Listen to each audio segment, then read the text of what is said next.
이제 어린이 주일이라고 그래요. 이번 주가 어린이 주일. 한 달 전인가요? 저희가 일하고 있는 필리핀에 바라스라는 곳이 있습니다. 산속 깊은 곳인데 거기에 사역자가 한 명 있어요. 이름이 크리스찬입니다. 그 집에 불이 났어요. 산속에 그 집에 불이 났는데 한 마을이죠. 근데 불이 났는데 그 집만 딱 탔습니다. 하나도 남김없이 다 타버렸어요. 집 식구들이 밤 11시쯤에 일하러 잠깐 나간 사이에 그 불이 난 거예요. 근데 불이 났는데 그 옆집으로는 하나도 번지질 않았어요. 딱 그 집만 탔습니다. 저 소식을 듣고 저하고 이제 제 아내하고 갔을 거 아니에요. 갔더니 온 식구들이 다 피신을 해 있었어요. 자기 엄마의, 그러니까 엄마 이모죠. 이모 집이 빈집이 하나 있는데 방 하나짜리 조그만 집이었어요. 그래서 저랑 제 아내가 쌀도 한 가마 해봤자 뭐 5kg인가요? 20kg? 10kg짜리 하나 사들고 옷하고 뭐 여러 가지 선풍기도 하나 들고 왔던 거예요. 들고 갔어요. 근데 웃기는 게 있어요.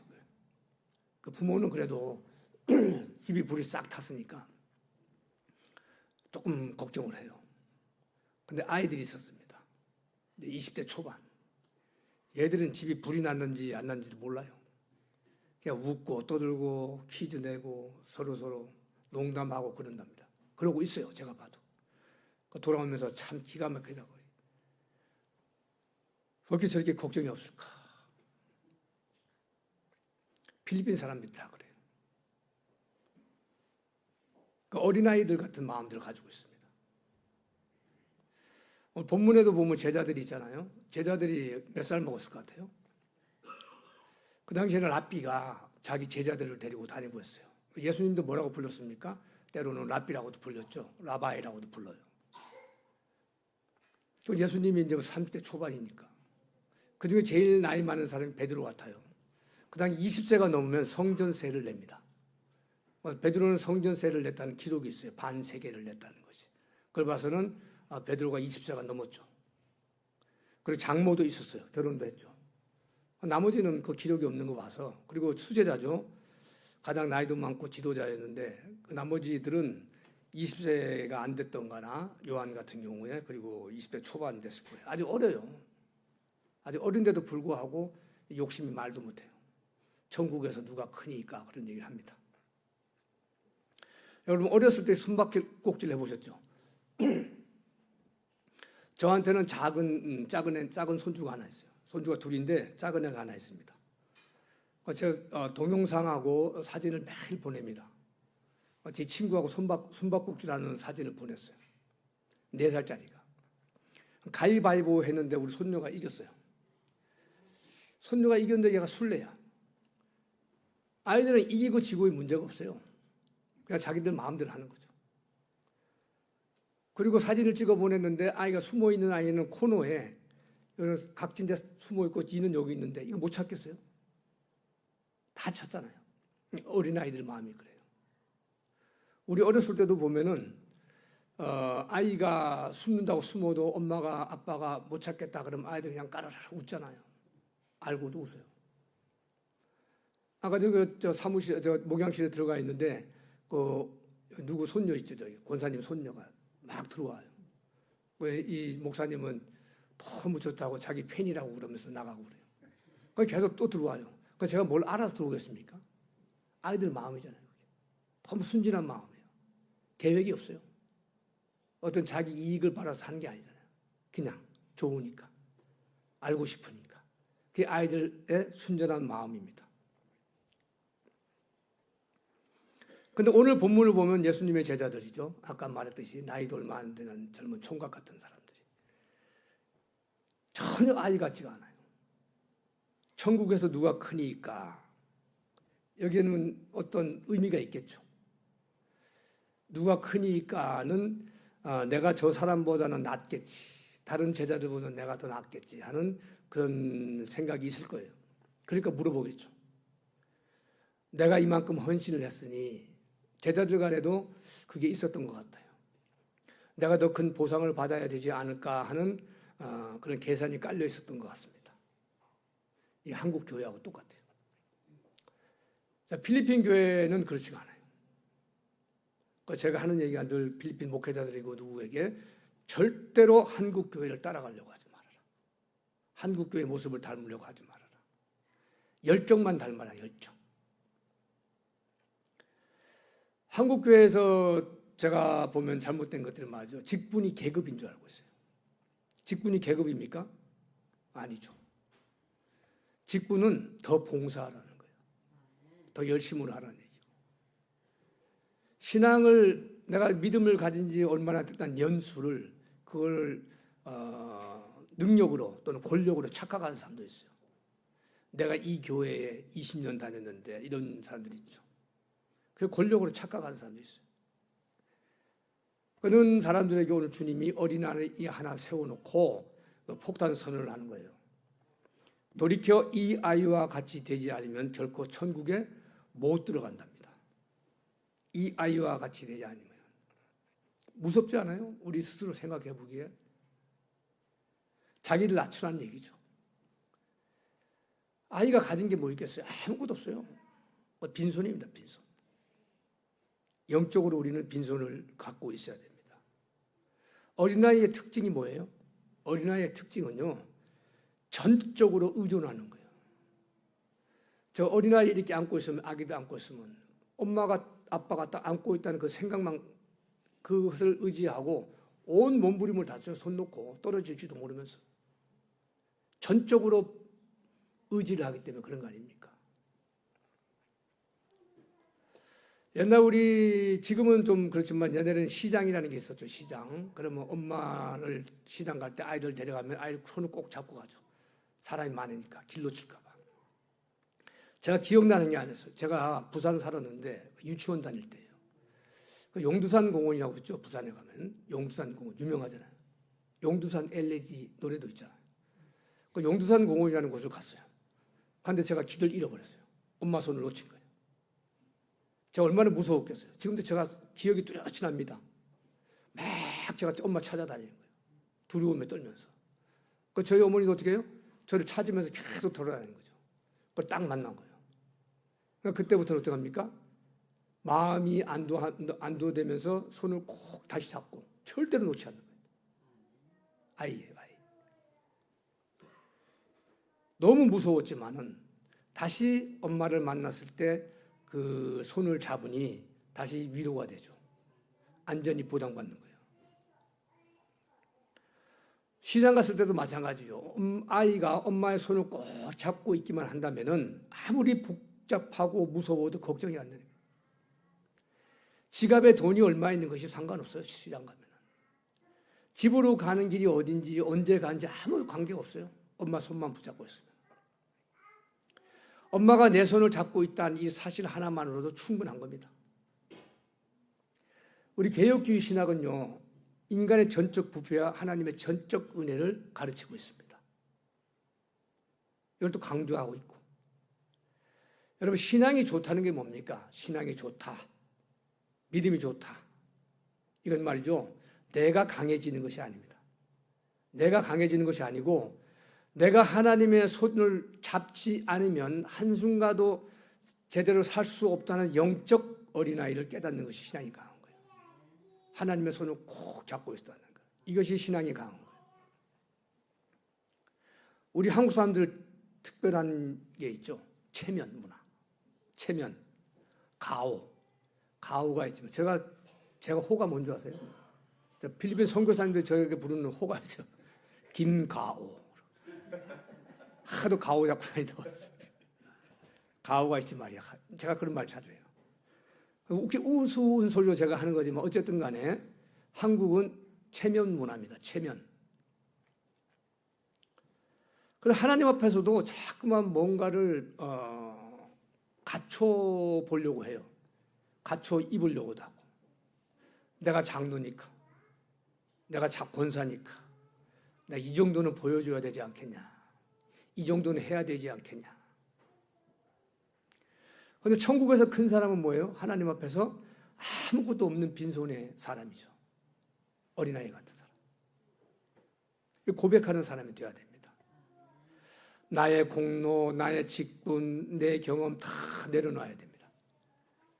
그리고 고백해야 돼요. 하나님, 저는 주님 없으면 안 됩니다. 라고 고백하는 사람이 천국에서 큰 자예요. 우리 손에 영적으로는 빈손을 갖고 있는 어린아이가 되어야 됩니다. 우리 하나님의 백성들은 말이죠. 악에 대해서는 아이가 되어야 돼요. 지혜에 대해서는 어른이 되어야 됩니다. 고린도전서 14장에 그러잖아요.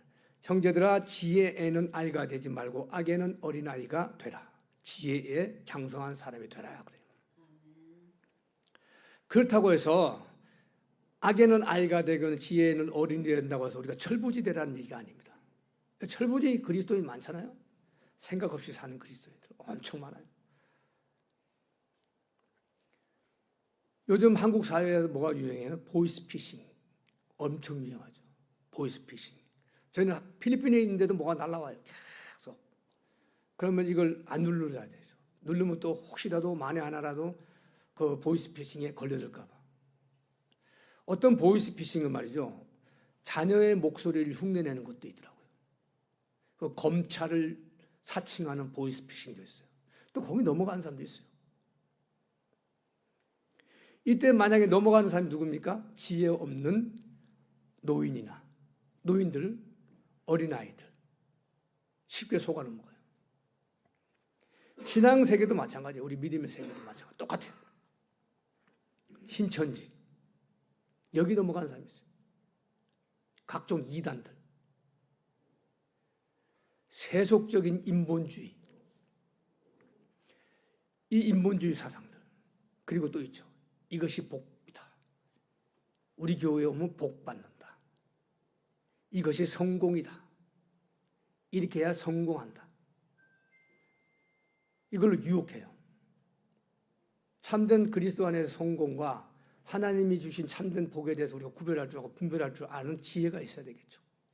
우리가 어린아이 같은 믿음을 가지고 있어도 지혜에는 성장하는 얘기가 이런 얘기입니다. 지혜는 장성한 사람이다. 여러분, 악에는 어린아이가 돼야 됩니다. 남을 시기하고 험담하고 당을 짓고 교회를 어지럽히고 정치적인 계산에 무지한 아이가 돼야 됩니다. 절대로 교회 안에서는 말이죠. 정치적인 계산을 하면 안 됩니다. 험담해도 안 되고 험담하다 할지라도 그것에 귀를 막아버리면 돼요. 어린아이 같이. 무슨 말인지 못 알아들으면 돼요. 남을 시기하는 말도 말이죠. 그냥 어린아이 같이 그렇구나. 애들이 뭐예요? 이쪽 귀로 듣고 이쪽 귀로 흘려버리잖아요. 그런 말은. 아이들 세워놓고 혼내켜 보세요. 5분 지나면 다시 똑같은 일을 한다니까. 악에는 어린아이가 돼야 됩니다. 나는 그런 나쁜 짓을 할 줄 모릅니다. 거룩한 무지함, 거룩한 무식, 이것이 우리에게 필요한 거예요. 그러나 지혜는 뭐라고 됐습니까? 어른이 되라고 했어요. 지혜에는 어른이 되어야 된답니다. 이게 뭐란 말이냐면 말씀의 뿌리가 깊어야 된다는 얘기예요. 말씀을 가지고 자꾸만 유혹하는 사람들이 너무 많아요. 한국 교회 성도들이 뭐가 있습니까? 뜨거운 열정이 있어요. 근데 말씀의 기초에 약합니다. 여전히 그래요, 여전히. 70년대, 80년대 말이죠. 부흥회 엄청 했지 않습니까? 난리가 나죠. 여의도 광장에 다 그 부흥회 할 때 다 모이고 그랬잖아요. 그런 열정이 있었어요. 그런데 말씀에는 여전히 기초가 약해요. 그러다 보니 이단에 흔들리고 그 기복적인 신앙이 흔들리고 예수 믿으면 복 받는다고 얘기하잖아요. 다른 데도 무당들도 그래요. 그런 얘기 다 하잖아요. 그 말씀의 기초가 뿌리가 깊은 말이죠. 어떠한 복인지를 우리가 구별할 수 있고 분별할 수가 있습니다. 그 지혜에는 우리가 어른이 돼야 됩니다. 감정에 휘둘리고 말이죠. 말씀의 뿌리가 약하기 때문에 감정에 휘둘리는 거예요. 기분 좋을 때는 은혜가 충만해요. 그 목사님이 뭐 서운한 소리 한 번 하면 바로 삐져갖고 말이죠. 여러분들은 안 그래요? 목사님이 뭐라고 한마디만 하면 그냥 삐져가지고, 장로님이 뭐라고 한마디만 하면 삐져가지고 말이죠. 서운한 소리 한 번 하면 신앙이 바닥을 드러내버려요. 이게 바로 히브리서가 경고했어요. 젖만 먹는 어린아이, 이런 모습. 이제 우리는 단단한 음식을 먹을 줄 알아야 됩니다. 하나님의 주권을 신뢰하고 어떤 고난과 유혹이 와도 하나님은 선하신 분이잖아요. 이 선하신 하나님을 꽉 붙드는 것이 어린아이 같은 신앙을 가지고 있는 거예요. 어린아이 같은 신앙이지만 하나님을 꽉 붙든다는 이 자체가 뭡니까? 진리를 붙들고 있는 거예요. 이게 바로 장성한 지혜입니다. 주님 손잡고 걷는 장성한 아이. 어린이 주일이잖아요. 잘 돌아봐야 됩니다. 우리가 혹시 거꾸로 살고 있지는 않나, 이런 생각도 해봐야 돼요. 하나님 앞에서는 고집센 어른처럼 굴고, 세상의 유혹이나 죄악에는 말이죠, 분별력 없는 어린아이처럼 속아 넘어가고 있지는 않나. 한국에 유명한 목사님이 있었어요. 병상에 누워 있을 때 말이죠, 그분이 일구신 사업과 업적이 대단해요. 그럼에도 불구하고 매일 밤 이렇게 기도했답니다.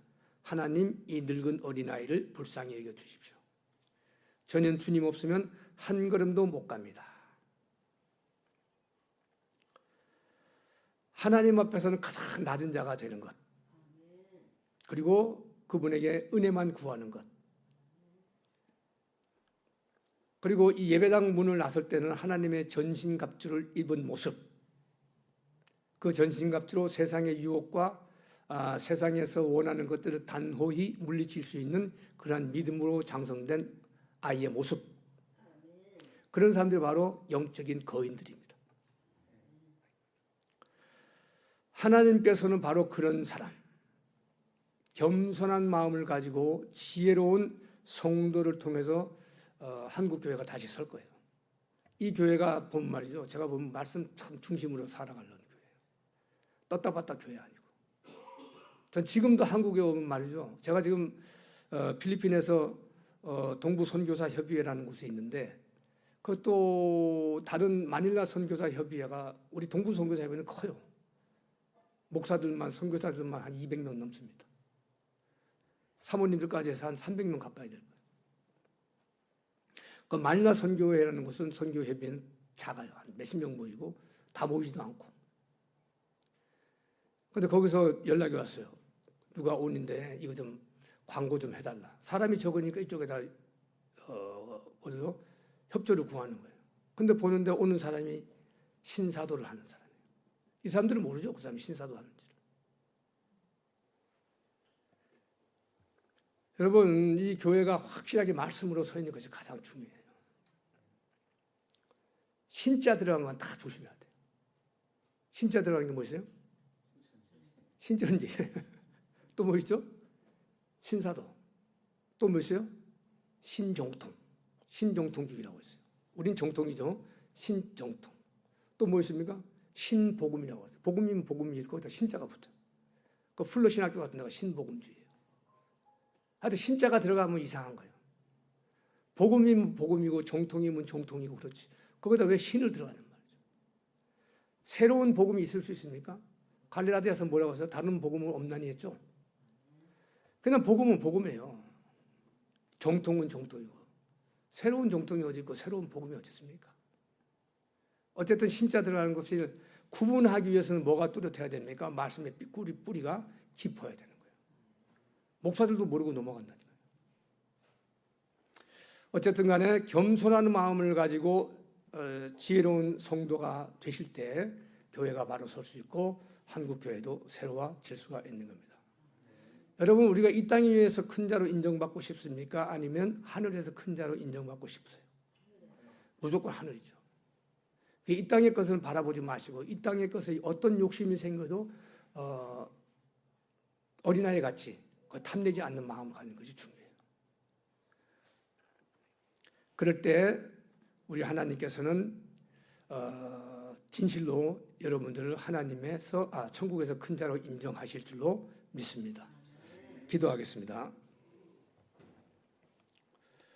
감사하신 하나님, 우리가 이 땅에서 어떤 모습으로 살든 어린아이 같은 믿음을 가지게 하시고 어떤 상황에 처하든 지혜가 장성한 모습으로 말씀의 깊은 뿌리를 가진 모습으로 승리할 수 있도록 은혜를 베풀어 주시기를 원합니다. 늘 삶 속에서 하나님의 손을 붙잡게 하여 주시고 행여 조금이라도 놓쳤을 때라도 다시 주님을 찾고 또한 주님의 손을 간구할 수 있는 아름다운 모습의 신앙인이 되게 하여 주시옵소서. 믿음으로 모든 것이 되게 하여 주시고 믿음의 우리의 전부가 될 수 있도록 은혜를 내려 주시기를 원합니다. 하늘로부터 오는 신령한 것들을 사모하게 하여 주시고 그때마다 우리가 하나님께 칭찬받고 하나님으로부터 인정받는 귀한 종들이 되게 하여 주실 줄로 믿습니다. 세상의 것 탐내지 않도록 주님 도와주시고 어린아이 같은 귀한 마음을 가지고 믿음을 가지고 주님 앞에 칭찬받게 하여 주시옵소서. 감사합니다. 예수님의 이름으로 기도합니다. 아멘.